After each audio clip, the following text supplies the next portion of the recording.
I just thought about the project of extending a roof over top of our deck and the front and the carport. So this storm really made me think about how tough it has to be. You can see how much snow is up there, and it's already settled some. And if it's going to rain, this could get very, very heavy. Now, I'm not worried about this roof. This roof was built for probably double of that.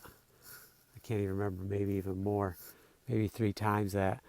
But if I extend them out here, do I have the supports? Can I put in enough support to hold that much snow?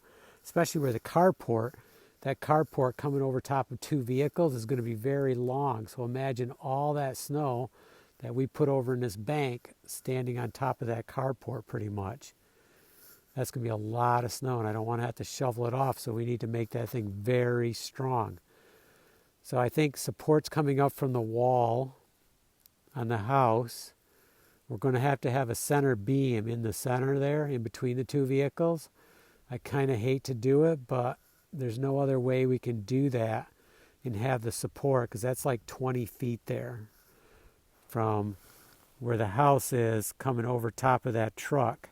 Now I can have the van parked closer to the building, and I can bring the truck closer to the van, but it's still a long distance, so we're going to have a center beam in there, and it's going to have to be very tough, and we're still going to have really good rafters going across there.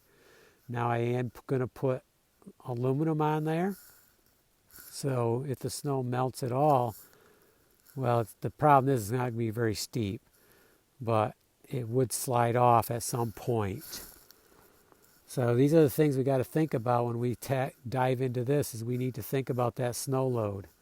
That could be our biggest issue, is making sure we can cover that snow load. Okay, so enough said of that. That's a future project, but this is a good time to be thinking about the structure.